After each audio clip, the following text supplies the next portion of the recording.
All right, let's get right into it. We're heading deep into the heart of the antebellum South for a story that is just incredibly dark.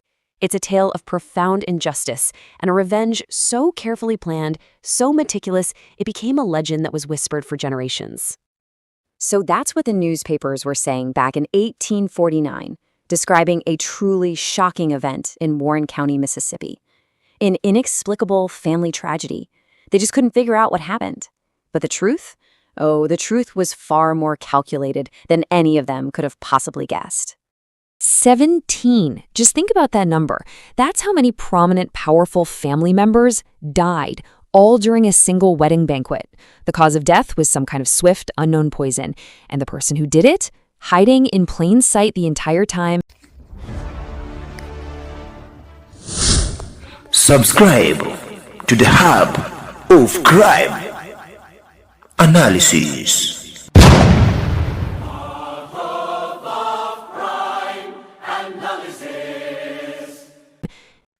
So, to really understand how this all went down, we have to rewind the clock a bit. We need to meet the woman at the very center of this story. She was a brilliant culinary artist, a trusted figure in the household, and an enslaved woman known by two very different names. You see, her life was, well, it was a split reality. On one hand, to the children on the Riverside Plantation, she was the beloved Aunt Celia. But to their parents, Colonel James and Rosalind Riverside, she was Sweet Celia, an incredibly valuable piece of property whose amazing meals were a direct symbol of their wealth and status. She was, at the same time, both a person and a possession. But here's the thing. Celia wasn't just a cook. She was also the apprentice of a woman named Mama Ruth, an African-born healer who secretly passed down generations of knowledge. And we're not just talking about recipes here. This was the sacred science of herbs and roots. And even more critically, Mama Ruth also taught Celia the forbidden skills of reading and writing, powerful tools that would become absolutely essential. Within the brutal system of the plantation, Celia had managed to build this small, protected world for her own family. But that entire world, everything she'd built, was about to be completely shattered by one single, casual act of unimaginable cruelty. And that brings us to the villain of our story, Addison Riverside. He was the colonel's eldest son, and he possessed all of his father's cruelty, but, none of his discipline. In his twisted mind, the enslaved children on the plantation weren't even people. They were just property, things to be used for his own sick amusement. So, try to picture the scene. It's a busy October afternoon. Celia is right in her element, in the kitchen, preparing this huge, lavish meal for some visiting planters. A dinner meant to show off the Riverside's prosperity. Her own kids are playing nearby, and then suddenly one of her assistants, Hannah, comes running in, reporting smoke coming from an old abandoned barn. As Celia and the others rush towards the barn, it's already engulfed in flames. And through the roar of that fire, she hears something that just shatters her entire world.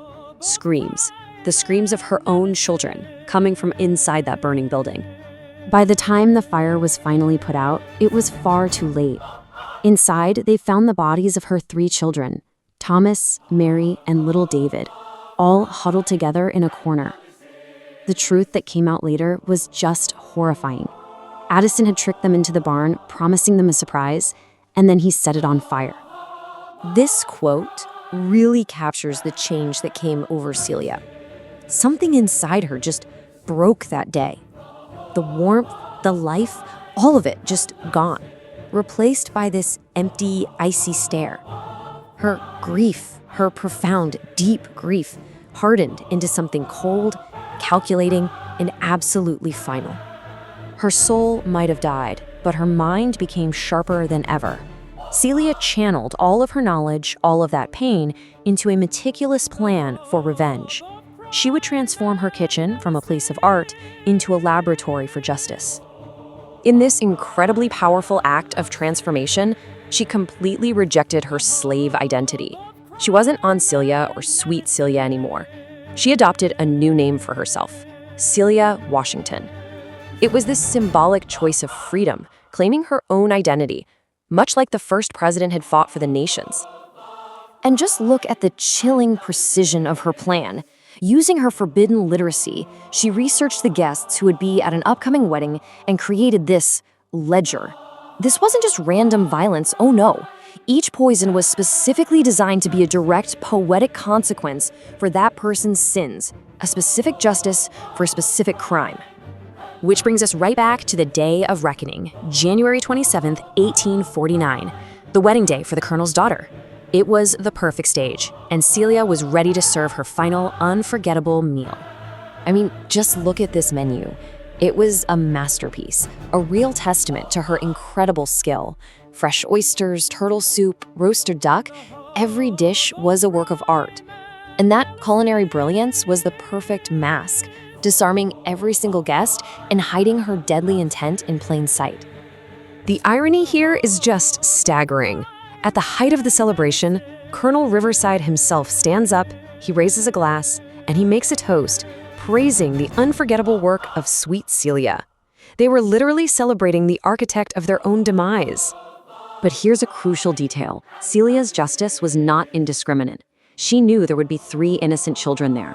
So for them, she prepared a special sweet porridge and warm milk, laced with a harmless herb from Mama Ruth's teachings that would just send them into a deep, peaceful sleep, protecting them from the horror that was about to unfold. And then it began. First, just an uncomfortable heat, then a burning sensation. Soon, one by one, the guests rose from their seats in agony, clutching their throats, their stomachs, before collapsing. The poisons she'd designed were activating exactly as she'd planned, creating this terrifying domino effect of chaos and death. And right in the middle of all this pandemonium, there was one final, silent confrontation. Addison Riverside, his body already failing him, locked eyes with Celia, who was just standing there watching from the kitchen doorway. And in that moment of absolute terror, he understood everything. He knew who had done this, and he knew why. But it was far, far too late. With her work complete, Celia vanished. But she didn't just disappear. She left behind a powerful statement and a legacy that would echo through enslaved communities for generations to come.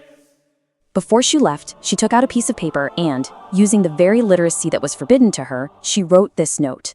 It wasn't just a confession, it was a declaration. She named her children, she declared that justice had been served, and she signed it with her chosen name, Celia Washington.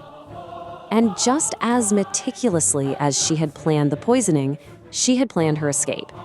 For months, she had been stashing supplies along a pre-planned route. Celia Washington vanished from the historical record, but she was never forgotten. She became a legend, a story of justice against impossible odds. Her story leaves us with a really difficult and profound question. In a system where there is no legal recourse, no protection, and no justice for you, when the laws of the land themselves are instruments of oppression, what form of justice truly remains?